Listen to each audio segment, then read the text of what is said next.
Good evening, everyone, and welcome to another installment of TEDXcellence, the show where I ask the deep, deep questions. So deep, you have to look up to see a snail, or something. And I come to you live from Crater Valley on the moon with Dogcat Fox, a Pepperjack, and all of you. Good evening, everyone. Welcome again to Thursday.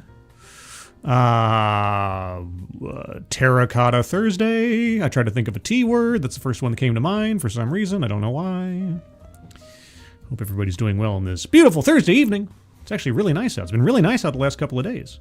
And it's been that sort of like perfect temperature where it's just colder than room temperature when you walk outside. So it doesn't feel weird.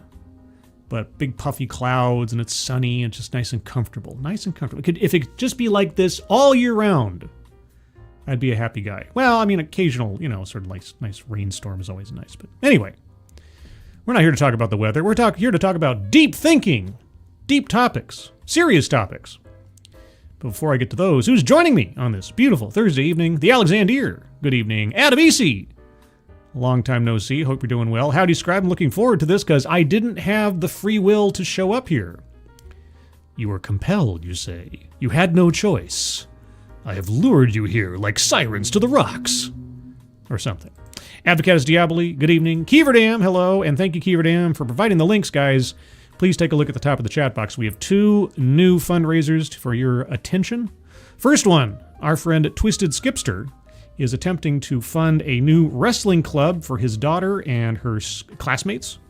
It is a very modest request. It's something like $500. So not a whole lot is needed to reach the goal, but if you can take a look at that, and if you're able to donate a couple of bucks, that would be appreciated for that. And secondly, for our friend Angela Arriaga, Angela is attempting to start up her own home business, and she's trying to get some support for that as well. So if you take a look at those, if you can donate, please do so. But even if you cannot, if you can share that out on social media, the X's of the world, the Discords, and so on, that would be very much appreciated. So thank you ahead of time for that. And thank you, Keeverdam, for providing the links. JB, good evening. Mike R., hello. Corey Suzuki, hello. John Traxon, hello. Senior staff reporter and chief Florida correspondent Colleen Bernier, hello. Every day is a yay. With Colleen Bernier. Funtime Bats, hello. Shady Grin, hello. Johnny Blaze, what's up? Nice to see you. Who else is here? All right, Adviatus again, sorry, clicked on that. This is Kyle, hello chat people and scribbles, hello Kyle. House for 143, good evening. Who else is here? Morgan King, hello. Anal Lynn, hello. Bridget, hello. Bridget is getting ready to sell her family. I learned that today on Discord. I might have misunderstood something. Anyway, Attack Alpaca, good evening. Osan, hello. Random American, hello. Kiro Soldier, good evening. And I think that's everybody I see. If I missed you, if you're lurking, if you're in the future. Hello. Oh, Simon Willikins, hello. And C. Thomas, hello. Are we real? Well, that's kind of the question tonight. So, I decided, in my infinite wisdom, to pick a topic that ostensibly is a serious topic. Now, veterans of the channel know I have attempted this many times before with TEDx, where I have intentionally picked a topic from the title that sounded like it was going to be something academic, serious-minded, not some weird thing like how do we give trees bank accounts, or why I create plastic out of blood, or some other weird TEDx topic. So we'll see where we go.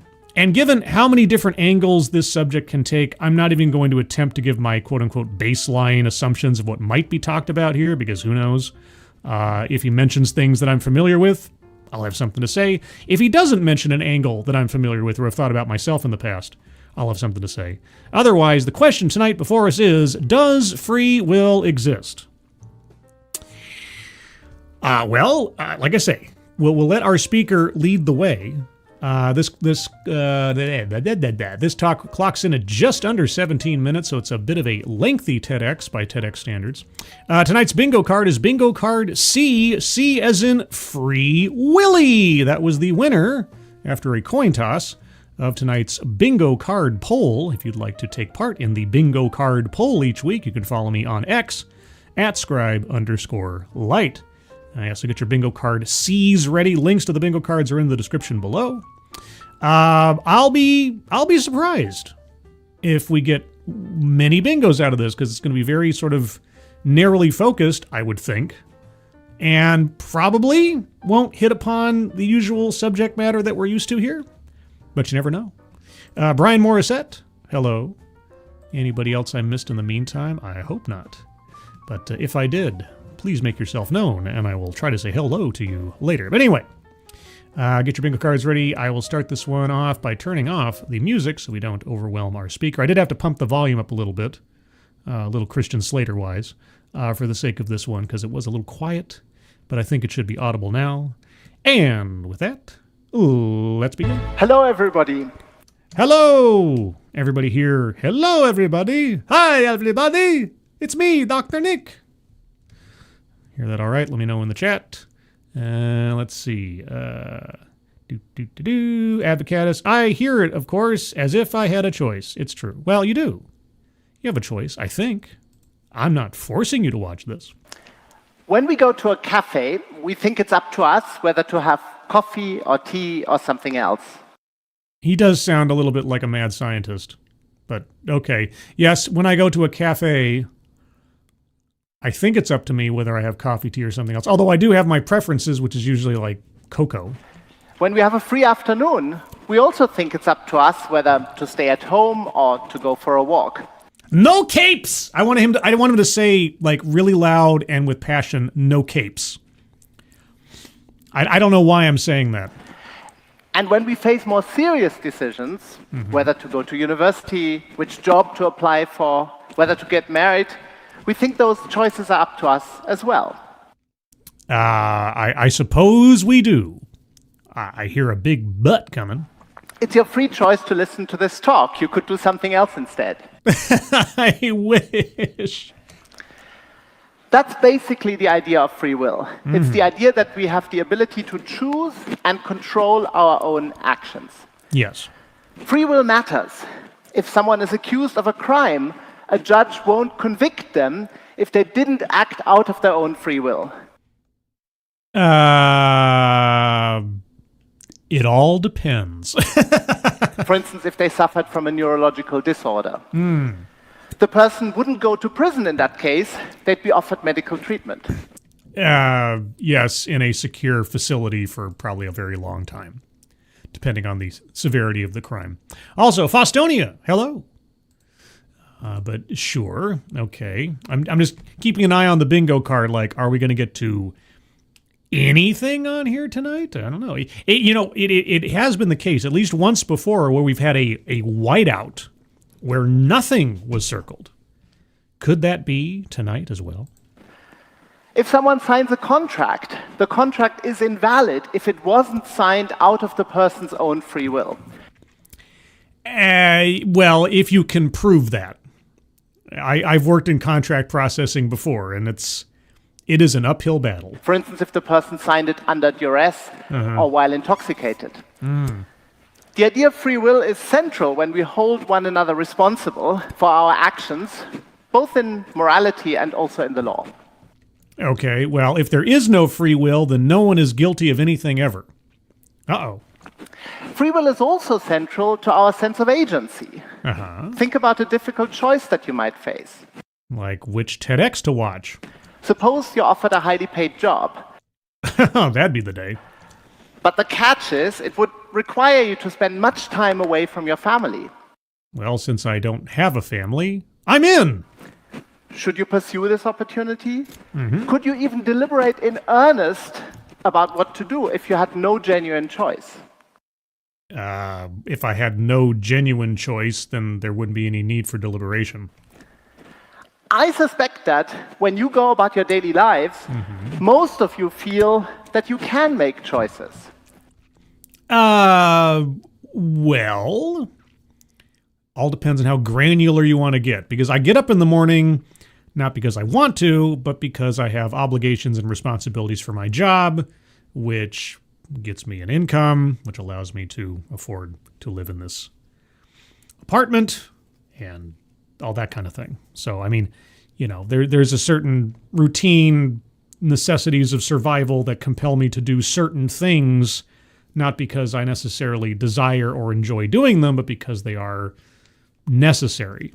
So in that sense, I mean, I could choose not to do them. I could choose to say hell with it and not have a job and wander the earth like Cain in Kung Fu.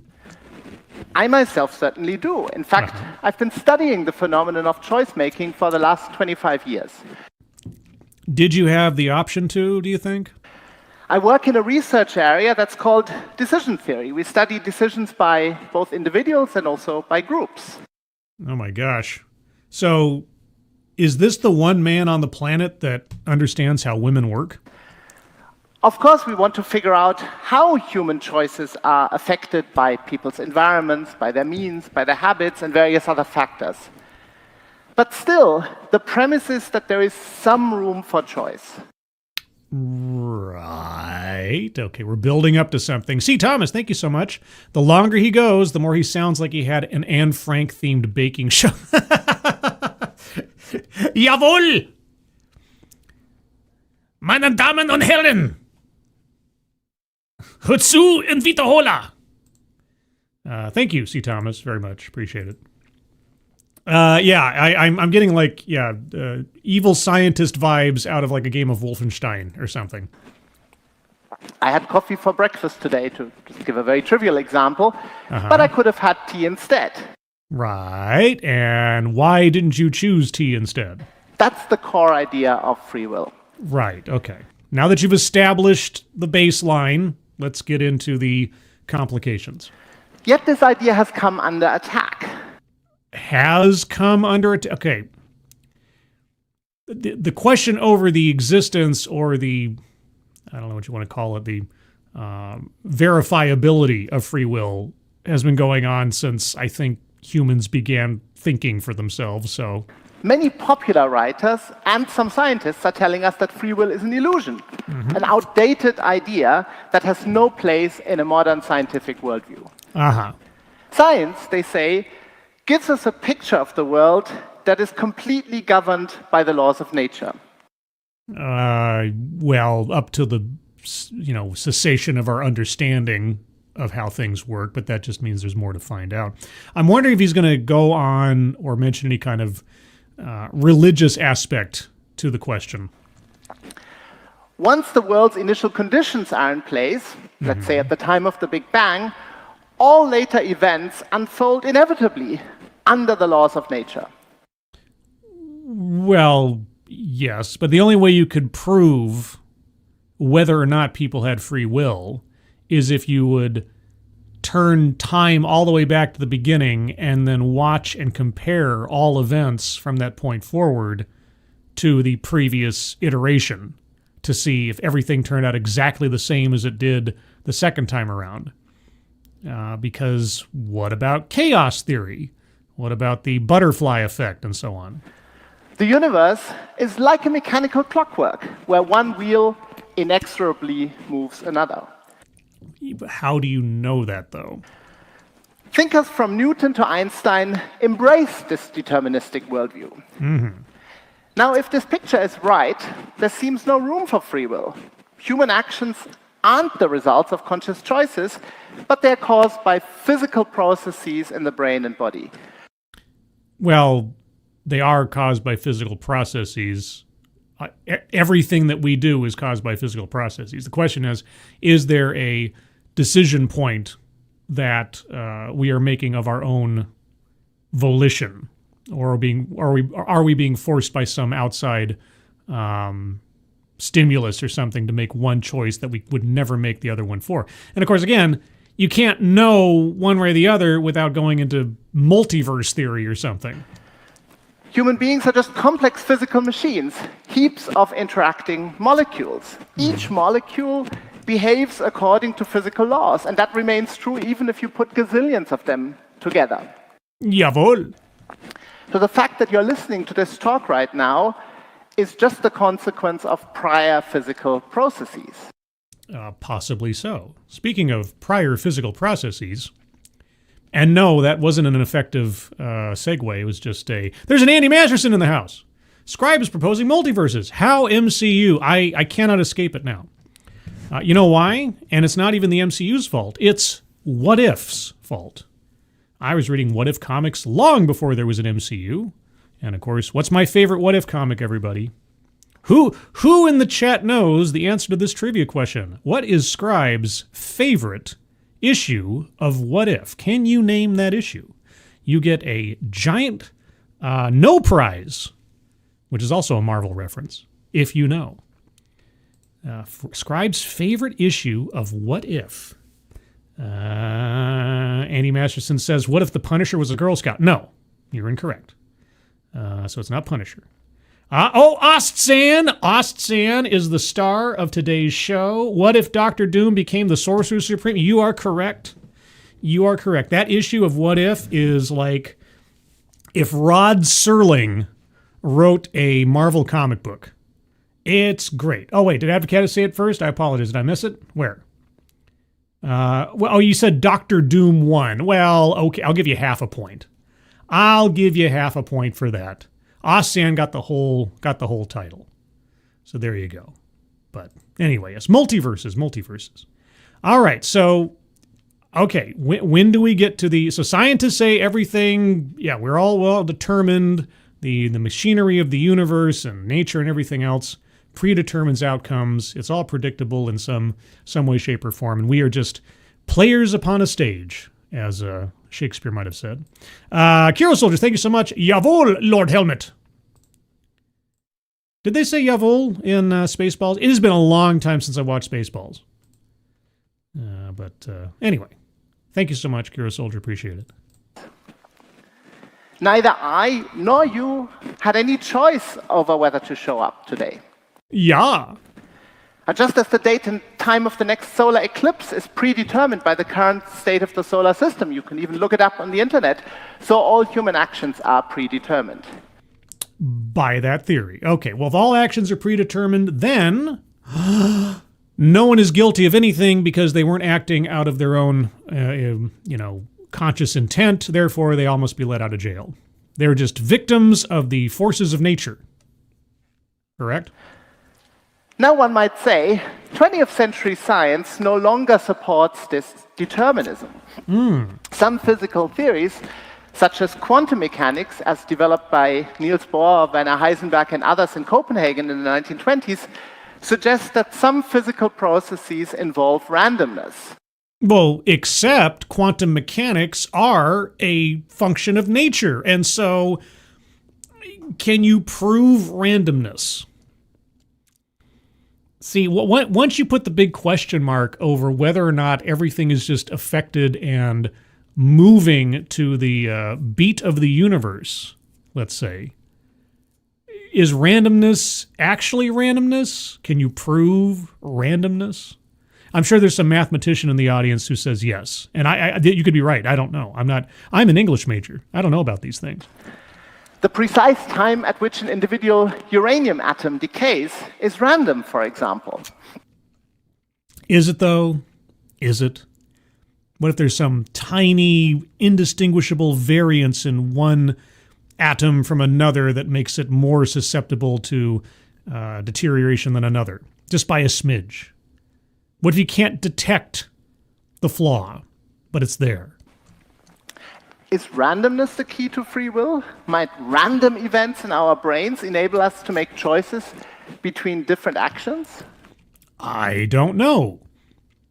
Do they? You're the professor. Let's go over the bingo card real quick and remind ourselves what we're listening for, which might be a very sparse bingo card tonight. Diversity, equity, and inclusion. No. Word salad. I mean, I've understood what he said so far. Mind reading or assumes motives. I'm going to say no because he's not... He's asking questions of possibilities, so he's not making any assumptions thus far. He hasn't made declarative statements. He's just asking questions or giving out rhetorical type stuff. A list. I'm waiting for a formal list, just saying things in this instance does not count for a list. So when he says, like, we have 3 steps to understanding this, or there are 4 possibilities or something, then we get there. Marginalization, no. Patriarchy, no. Contradicts own point or fails to make argument. I mean, since the title of the program is a question in and of itself, I don't know if you can fail to make the argument. We'll see. Feminism, no. Attempt to coin new buzzword or buzz phrase. I haven't heard anything new yet. Systemic or institutional? Yes. Well, I mean, the systems of the universe, quantum mechanics, etc. So, yes, after a fashion. If someone wants to debate me on that one, by all means. Anecdote that probably never happened. I don't know that he isn't even getting anecdotes yet. He's giving hypotheticals. White supremacy, no. Childhood or family anecdote. He hasn't talked about himself. Leaves out vital context. I guess we'll see. Weightless example or non sequitur. Not that I know of. Sales pitch for product or service. Not yet. Privilege, no. Collectivize his own demographic. If he starts talking about philosophers in general, then perhaps. Self-vilification or wretchedness, no. Economic disparity, no. I mean, he talked about the hypothetical of, a well-paying job, but that's not really an argument towards the subject. Benevolent condescension. I mean, it's difficult not to assume a little bit when you're hearing a pithy German accent coming your way, but I'm going to give him the benefit of the doubt. Plays victim, no. Deceptive statistics, not so I'd noticed. And lastly, microaggressions or unconscious bias. Well, unconscious bias is kind of part and parcel with the question of, does free will exist? So I think just by the abstract, I'm going to circle that one. So far on the board, we have systemic or institutional, free space, and microaggressions, more unconscious bias. So 3 on the board. Let's see where we go. Unfortunately, randomness isn't enough for free will. If our choices are just the result of random processes, then we have no control over them either. Jawohl. The thought that we don't have free will may sound rather unsettling, but many critics of free will actually welcome that thought. They think that free will, or the belief in free will, fuels society's obsession with responsibility and blame and sustains harsh forms of punishment. Because everybody likes harsh forms of punishment. Recognizing that no one ever has any choice over their actions would make us less harsh in our judgments. It would reduce emotions such as anger and blame. No, it wouldn't.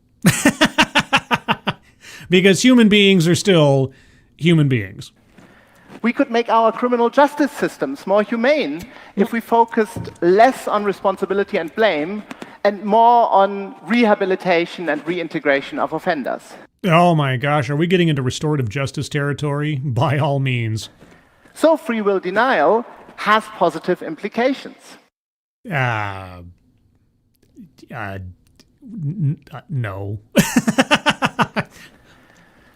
Still, it's a mistake to think that one can support criminal justice reform only by giving up the idea of free will. I don't know. You should ask some restorative justice advocates. They got lots of crazy theories about what should and should not be done when it comes to justice. One doesn't need to deny free will to support a humane system of criminal justice and to prefer rehabilitation to retribution. Thanks. I understand that. That's what that's the world most of us live in. Even when we think about forgiveness or about what it means to apologize for something, there is a background assumption that we're agents who act and who can bear responsibility. What about conscience? Like, if I know I've done something wrong, right? If I do something wrong and I know that I've done something wrong, and I have every ability to redress it. If I don't, and I still know I did something wrong, and I carry that with me, but if I do redress it, I'm glad that I fixed it or did my best to, but I still know that I acted badly. Can you not have free will but also have a conscience? How could it make sense to apologize for something over which one had no control? How could forgiveness make sense if we didn't think the relevant person bears some responsibility in the first place? Jawohl. Thank you, Adebisi. Professor Marvelous von Doomstein. What if an offender had no free will to commit a crime? Can the judge punish the criminal because he's determined? Well, he asked that question at the top of the deal. It's like, if you have someone who is suffering from a mental defect of some kind and is, seeing ghosts, and they decided to slay a ghost and ended up hurting somebody else, can you hold that person responsible? Well, in our society, we can say they may not be criminally responsible, but they also did something that endangered other people, so we still punish them by probably locking them away in an asylum or something, or giving them medication or something. There are consequences to your actions. We still accept and understand that the person did the thing, even if they didn't do it in their right mind. So in a world without free will, or people accept the fact that there is no free will, can anybody be held accountable for anything legitimately? I suppose not. Not sure. Susanna, we still can't even agree on what consciousness is, let alone whatever people mean by this. It's true. This is all just a thought experiment. Unless he decides to come to a conclusion, which would be interesting. JB, thank you so much. So that's why the homeless person is jerking it on the bus. Poor fella doesn't have free will, and he's insane. Yeah, I both don't have free will, and I'm nuts. What a world to be in. Oh my gosh. You guys are so generous tonight. Adebisi, thank you again. Holy cow. I mean, the judge can claim the judge himself doesn't have a will, but to punish the criminal. That's also true. I am compelled to judge you, even though I have no ability to judge you, because you're compelled by forces beyond your control, just as I am, but the forces beyond my control made me a judge to judge you, so I must go on with this pantomime. It becomes this like infinite regression of thought and cause and effect and everything. And I forget where it was. It was some theory that all of this has happened before, right? The universe has exploded into existence, expanded out into infinity, and then it has over time then contracted back down to a single point and then exploded again, and we're just in one big cycle of over and over and over again. How many times have I watched this TEDx talk? How many times have I said these exact same words? I don't know. It's an interesting thought. Is there free will? Are we all just determined to do the same thing over and over and over again? Basically, I mean, is the universe itself insane? It does the same thing over and over and over again, expecting a different result? I don't know. Deep thinking. How could we ever consent to anything if we had no choice and control over that matter? However, let's run for the moment with the idea that there is no free will. Okay, there is no free will. If we accepted this idea, we'd have to rethink our moral and legal systems. I suppose we would, yes. And we'd also have to rethink the way we understand and explain human behavior. Jawohl. Any references to agency and choice would no longer make any literal sense. We'd have to understand people by reference to external factors and to physical, chemical, and other processes. I really wish you'd move your microphone away from your stubble, because it's really annoying. We couldn't really talk about agents who actively make choices, but only about organisms that move around physically, just as air molecules float around in the atmosphere. Now you're making for such a wonderful picture of existence. We basically have to reinterpret people as patients, as passive spectators of their lives, rather than as agents, and we'd have to explain their behavior more or less in the way we explain chemical reactions or the weather or volcanic eruptions. Yeah, volcanic eruptions. Not that I have a secret base hidden in a volcanic eruption. We'd have to switch to a physical, or at any rate, non-agential level of description. I suppose we would if everybody accepted that there is no free will and we are just automatons following along with pre-programmed fates and decisions and such. Susanna Richard, I'm doomed to watch Scribelight, it seems. No choice but doomed? Oh, I'm sorry. Well, my channel's watch time appreciates your involuntary viewership. It's not fun when you put it in those terms. But would this really be the right level of description for understanding human behavior? I don't know. How the sciences themselves explain different phenomena at different levels. They explain chemical and biological phenomena at a different level than physical ones, and they explain social phenomena at yet another level. If we actually believed there was no free will, wouldn't that just take all the spice out of life? There's no risk. There's no reason to try. There's no, sense of ambition or competition or, I don't know that I want to live in a world where people actually believe there was no free will. And maybe that's why we don't live in a world where most people believe there is no free will. Ooh. At each of these levels, science uses different concepts and categories. Mm-hmm. Particles, forces, and fields at the level of physics. Yeah. Molecules and chemical reactions at the level of chemistry. Cells, organisms, and ecosystems at the level of biology. Yeah. And institutions, agency, and indeed choices at the level of the social sciences. Uh-huh. I feel like this is just... I don't know. I have some thoughts, but I'm going to wait and see. I'm still waiting to see if he introduces a religious component to this, because that's usually where I hear free will discussed more often than anything else is in a religious context. Now consider the sciences of human behavior.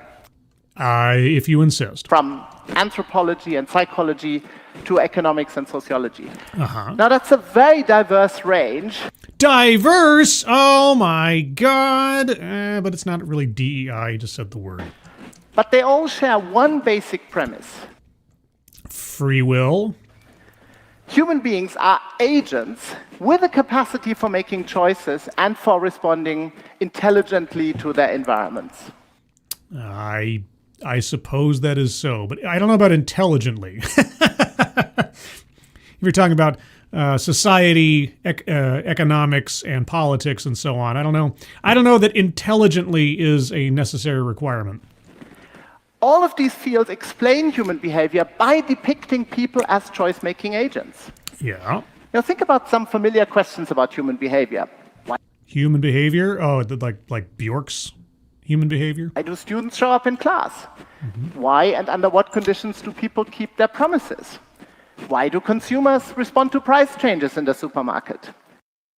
Why do consumers respond to price changes? Because if they want a thing, they have to pay for the thing? Why do people vote the way they do? Oh, man, don't even get me started on that one. For instance, in US presidential elections. Oh, well, making it very close to home. Thanks, Professor... I was going to say sauerkraut, but whatever. Why do people engage in religious practices? Oh, because, well, over fear of death. That's why. Fear and the unknown of death. That's why. Now, all of these behaviors become intelligible if we think of people as agents with a capacity for making choices. Mm-hmm. They have different options. They think about these options, and they choose one of these options in a goal-directed manner. Unless you are of the belief that a plan has already been pre-written for you by your deity of choice. In that case, there is no free will. But anyway. Even if the resulting choices aren't always fully rational. Uh-huh. Now, a critic might say, yes, people do make choices. But what they choose is already predetermined. Yes, a critic of free will would say that. I think that's really the only thing a critic of free will could say. But on further reflection, that response is actually somewhat confused. Do tell. Something isn't a real choice if it isn't a choice between at least two options. Choices require alternative possibilities. I wish you would choose to move your microphone away from your scruff. Without alternative possibilities, there's no choice. And in fact, we explain human behavior by viewing people as agents who really do make choices, not as patients who falsely think they make choices. Okay. If we try to explain human behavior without recognizing that people are choice-making agents, we wouldn't know where to begin. For example, to show why students show up in class, we must recognize that they choose between showing up and not showing up. Well, there's consequences if they don't. Right? You're being you have a choice, but you are being compelled with a good outcome and a bad outcome for doing a thing. So, for your own self-interest, you will do the thing more often than not that leads to the good result rather than the one that leads to the demonstrably bad result. To explain why people vote the way they do, we must recognize that they face a choice between different options, different political parties or candidates. Yes. To explain why and when people keep their promises, we must recognize that they face a choice about what to do. Without the notion of choice, even the notions of promising and keeping one's promises, or failing to do so, would no longer make any sense. Okay, I realize he's just kind of going through the motions here, but this is all sort of boilerplate basic understanding of the laws of physics, let's say, of human thinking. If we thought of people as mere physical machines, as heaps of interacting molecules, we'd just get overwhelmed with physical details. I don't know that we get overwhelmed with physical details. I think we'd all become effectively apathetic to anything and everything that happens and anything and anyone that we come across. We'd miss the fact that people are intelligent, goal-directed agents. Well, but if they don't have a choice in what they're doing, do they really have goals, or do they just have inevitable outcomes? It'd be a bit like trying to explain market transactions, voting decisions, or cultural activities from the perspective of particle physics or molecular biology. That would be a total category mistake. Nobody would be so interested as to figure that stuff out. Of course, there are lots of disagreements about how human decision-making precisely works. If you ask economists, they're going to give you a very different answer than anthropologists, for instance. Okay, what answer would an economist give versus an anthropologist? But still, the fundamental premise that people make choices is present in all of these sciences. No, wait. What answer would an economist give versus an anthropologist? I mean, I would think ultimately that they would come to the same conclusion. People make decisions under the belief that the decision that they are making is to their own benefit, first and foremost. Whether it's an economic decision or on an anthropological level, it's going to be on, let's say, an evolutionary standard, right? That my cells, my DNA evolution over time, by natural selection and elsewise, is going to make choices about outcomes based on what is most beneficial in the long run. Whether that ends up being true or not is, of course, up to the forces around me changing or staying the same and elsewise. But it all comes down to the same principle, doesn't it? And now comes a key point. Once we think of people, of humans, as choice-making agents, we are actually presupposing a form of free will. Yes. Free will, soberly speaking, can be defined as the capacity for intentional agency, for choice among alternative possibilities, and for control over the resulting actions. Control over the resulting actions. I don't know. Once you've made your choice, sometimes you kind of throw caution to the wind, so to speak, and whatever happens, happens. But anyway, that was a list, so I'm circling a list on the board. So there's that. We presuppose this capacity when we make sense of our own and other people's behavior in day-to-day life. But we also presuppose that capacity in the sciences of human behavior, whether in anthropology, psychology, economics, or sociology.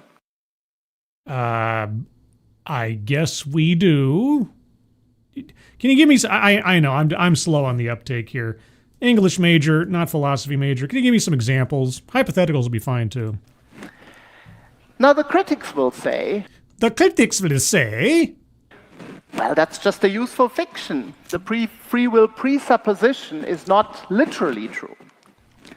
But consider how scientists normally settle questions about what is or is not real. Well, I mean, if scientists made up the entire population of the planet, but most of the planet is not made up of scientists. People live their lives and things happen to them. They have choices placed in front of them. They could go this direction or that direction, make that bet or that bet, and they see the results. And of course, without peering into a multiverse, we cannot know. Would we have made a different choice, or what would the outcome have been if we had made a different choice? But I don't know. Like I say, I still come down to the he hasn't talked about. I mean, he's alluded to it a little bit, but what about someone's conscience? What does it mean when I make a choice that I know in my heart is wrong, but I do it anyway? And then after that, do I take the opportunity to redress it or not? And if I feel bad about having done so, does that mean that I had no choice? But if I did, why did I know I made the wrong one? Take an example. Mm-hmm. Who in this room thinks there is gravity and electromagnetism? Thinks there is? Okay, I think there is. I get a show of hands. Any flat earthers in the audience? Hello? Yeah? Anyone here believe that the earth is hollow? Yeah? Oh, I love this game. I think that's lots of people. Yeah. Who in this room thinks there are ghosts and spirits? Can I also get a show of hands? Oh man, I know there are spirits. They're locked up at the grocery store. Okay,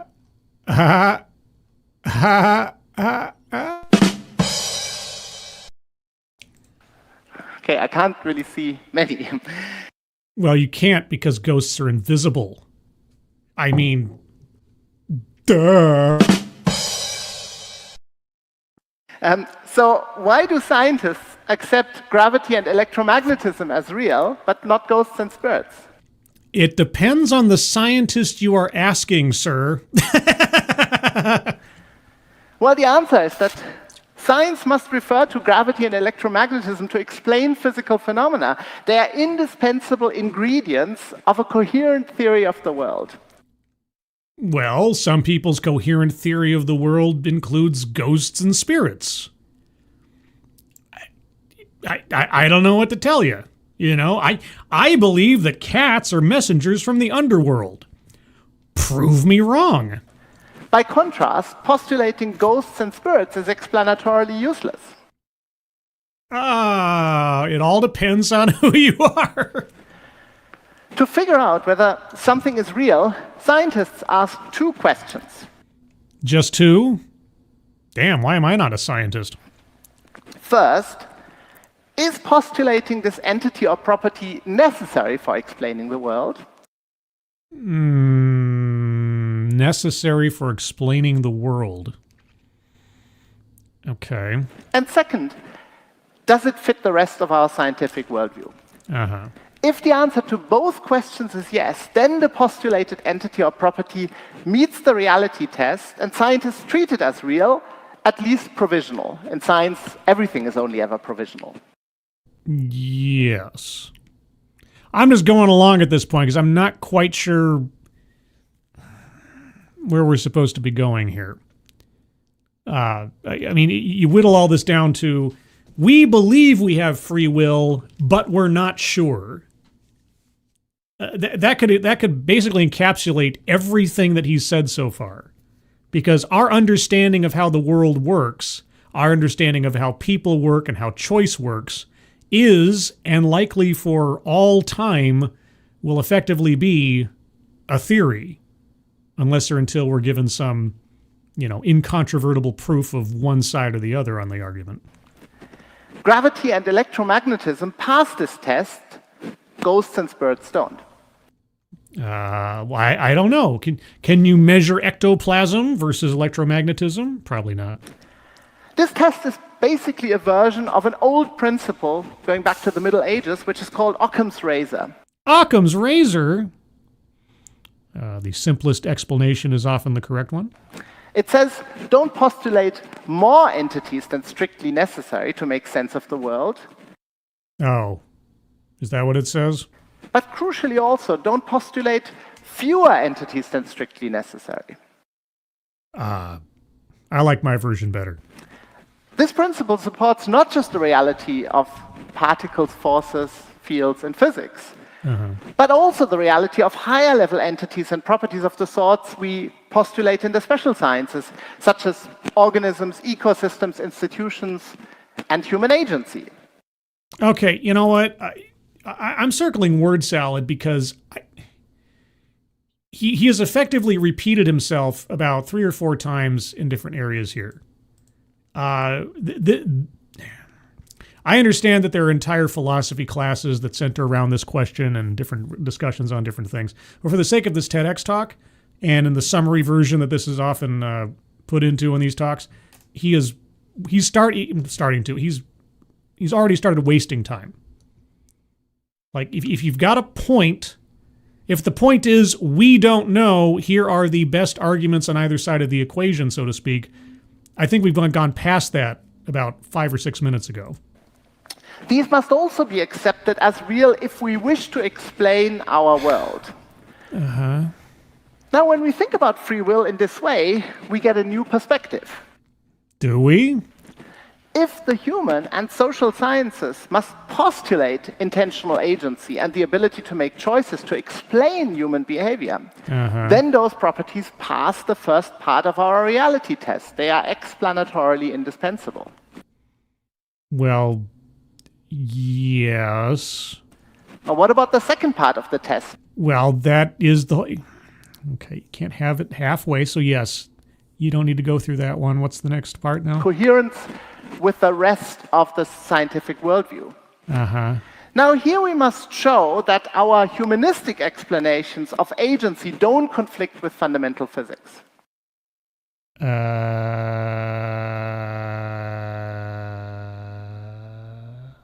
Okay. In my more technical work, I've tried to show that they don't, even though physics doesn't refer to agency and choice. Now, the key insight is basically that we need explanations at different levels to make sense of the world. And these simply require different concepts and categories. Well, isn't the fact that human beings and decision-making effectively defy physical, laws of physics in their decision-making or their reactions and so on, isn't that proof that free will kind of goes outside the boundaries of what science would say elsewise? I mean, you'd have to prove that 2 of the same people would make the same decision under the exact same circumstances and lead to the same result. And of course, we know of the famous experiment that attempted to prove this, don't we? Yes, it was the boys from Brazil. And if you know that reference, you are an old. Agency and choice are appropriate concepts for explaining human behavior, just as particles, fields, and forces are appropriate concepts for explaining certain physical systems. Thinking about the world in one way at a higher level, say in terms of agency, does not conflict with thinking about the world in another way at a lower level, let's say in physical terms. Thanks? Were you giving permission or something? So, the bottom line... Thank goodness! ...is that the idea of free will is indispensable if we wish to understand and explain human behavior. Well, I think it's indispensable if we want to believe ourselves to be individual people able to determine our own outcomes. outside of that, I'm not quite sure else what it's for. Specifically, this is so when we define free will soberly as the capacity for agency, choice, and control over the resulting actions. I think that's how you would have to define it, yeah. We rely on postulating this capacity not just in common sense, but also in the human and social sciences. Okay. Yeah, well, now we're at the end of the paper, so now he's just repeating what he's already repeated 3 times previous. Now, of course, future science might still give us a radically different approach to explaining human behavior. Could. We cannot completely rule this out. Yeah, okay, so this talk was for nothing. And if this happened, we'd have to reassess the present conclusions. You don't say. But I don't think science is currently heading in that direction. Why not? You've been doing... Wait, isn't this like your focus for the last 2 decades or something? Therefore, just as we wouldn't deny the reality of organisms and ecosystems or institutions just because fundamental physics doesn't refer to them, so we shouldn't deny the reality of agency, choice, and free will either. Thank you. Okay.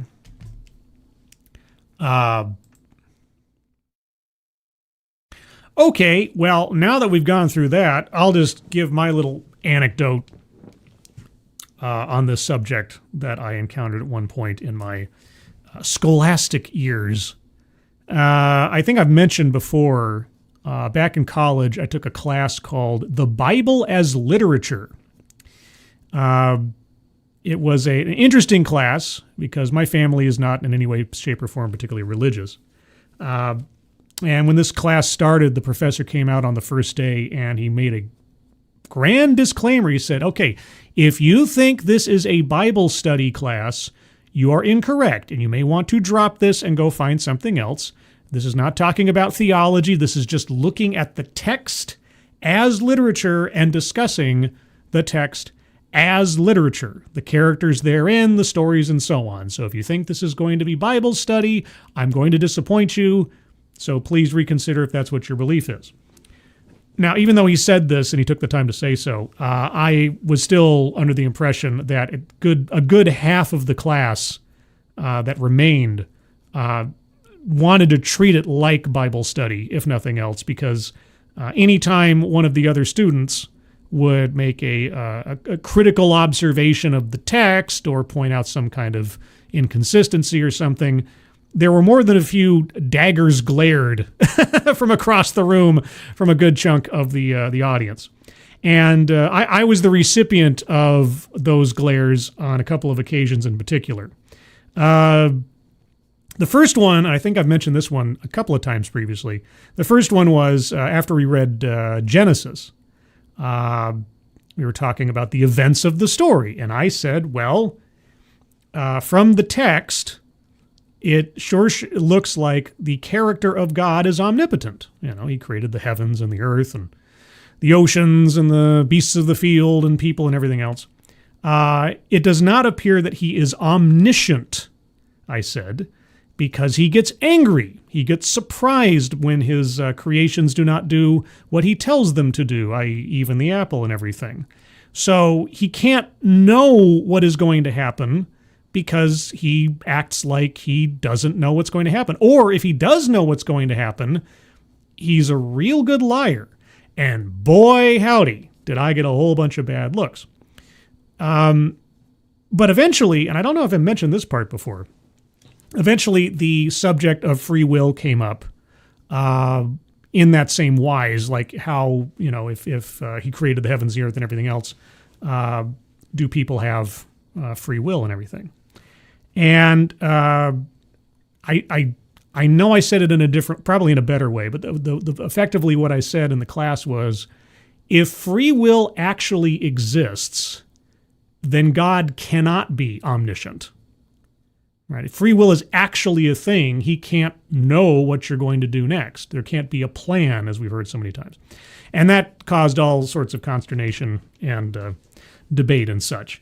But that's about as deep as I ever got into free will, because the aside from setting aside any kind of religious consideration, our DNA compels us to procreate in some way, shape, or form. Our DNA compels us to survive, to take the actions necessary to perpetuate ourselves, our cells, and so on. And of course, the specifics of what it takes to survive have changed drastically over the ages, from hunting and gathering now to, our sort of urban modern sensibilities, depending on what part of the world you're in and so on. But the end result is always the same. Survival, seeing to you and yours well-being for the most part, unless you have a mental defect and are a sociopath or something. So, yeah, that's about as deeply philosophical as I get. But I'd be curious to know what you guys think. This is a much more conversational topic than previous, because there's no answer per se, or no clear answer, depending on which angle you're coming at it from. I'm going to bring up the bingo card in a second here, but I am going to first go to the chat to see what you guys have to say about it. And there are no wrong answers on this one, obviously, not necessarily, depending on what we're talking about.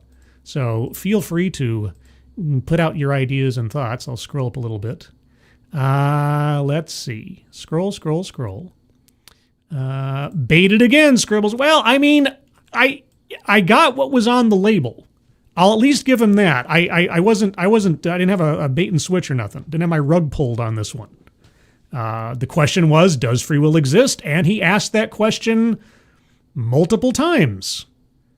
Keeverdam, no WTFs. I understood what he was saying.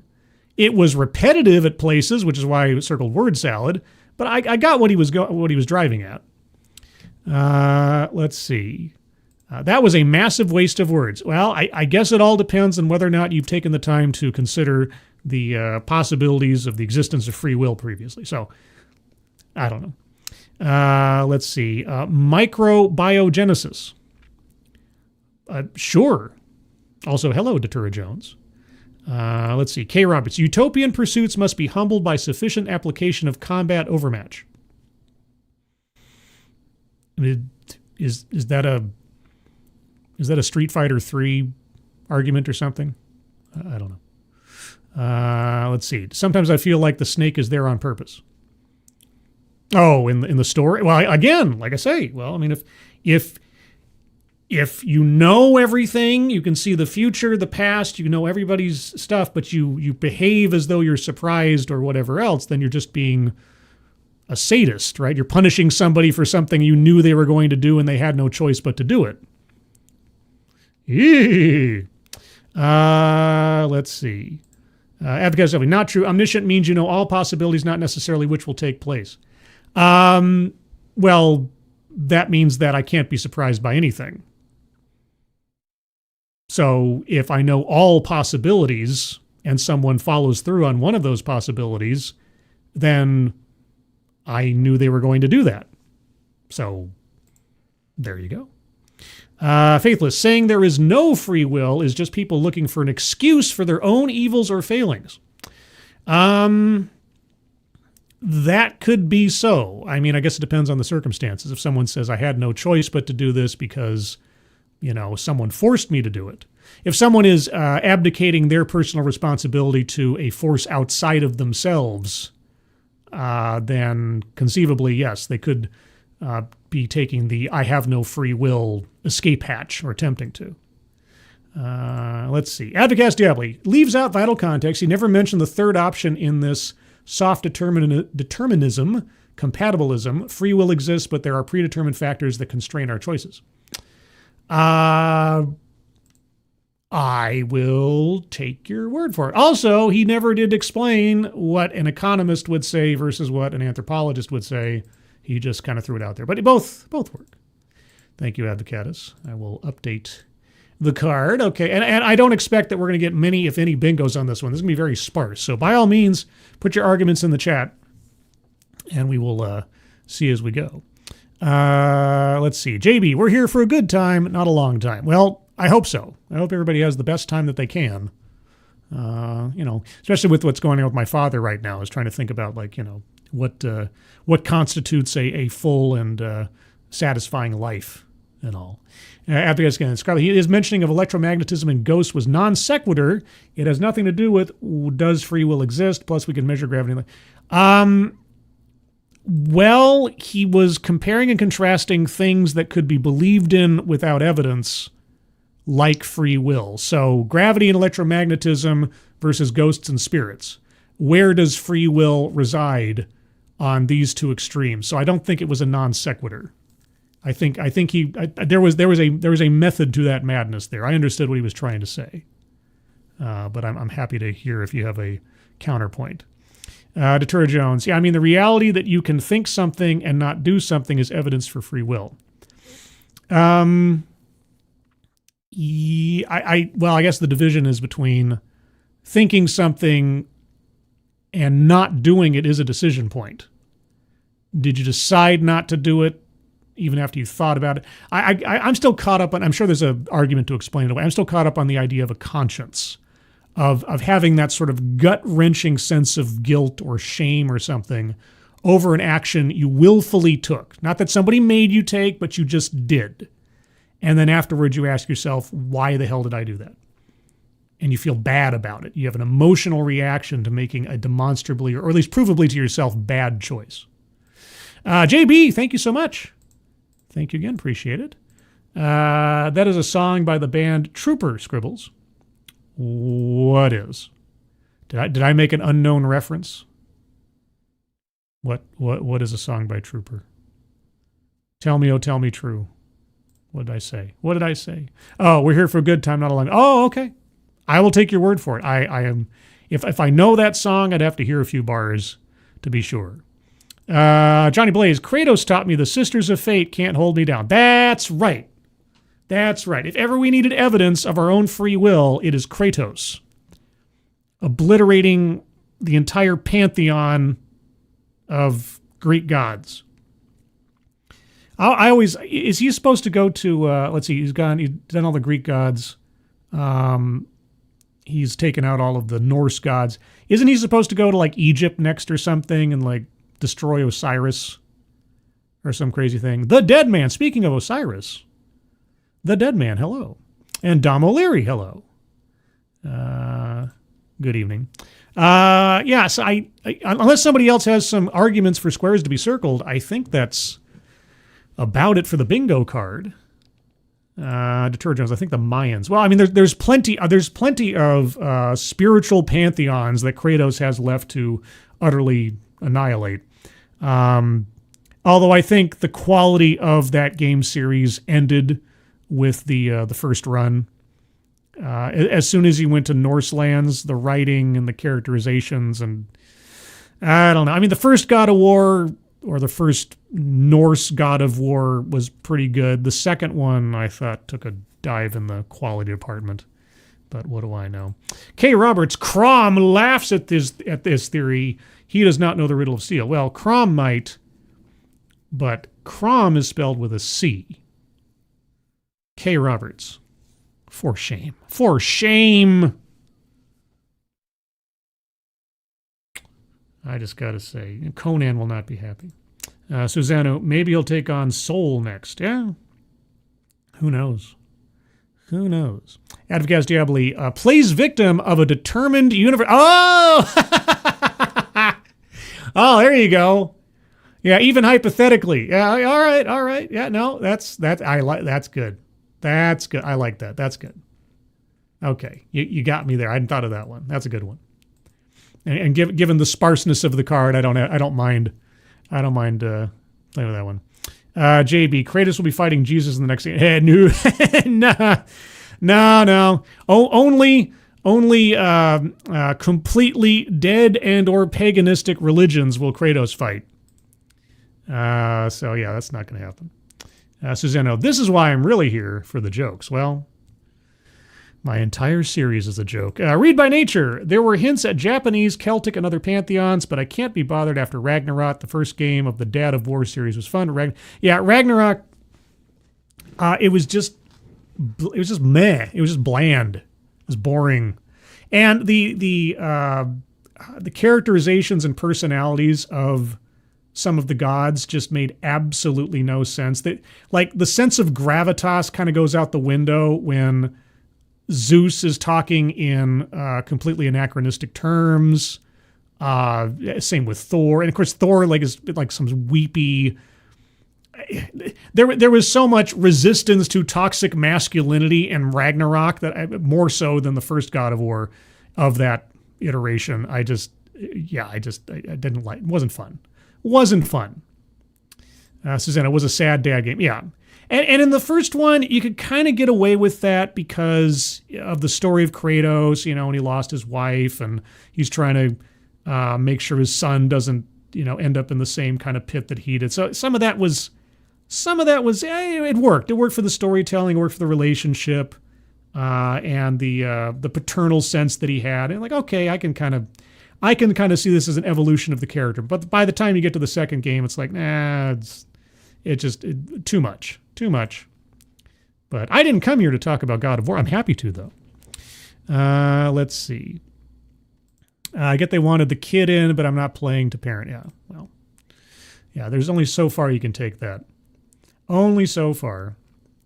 And Odin was not as well written as I'd like. Yeah, exactly. Yeah, the writing for the characters, especially the gods in that game, was not good. Let's just put it that way. It was below standard. When you play the original God of War games, there was such Shakespearean passion and word choice in the characters that made them sound like they were above humanity. Very, very.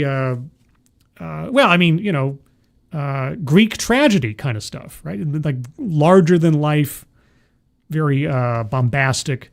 And then you have Odin sitting around at a table, like saying, "Hey, if you don't want to do the thing and the stuff, hey, no, that's not, like, oh, come on."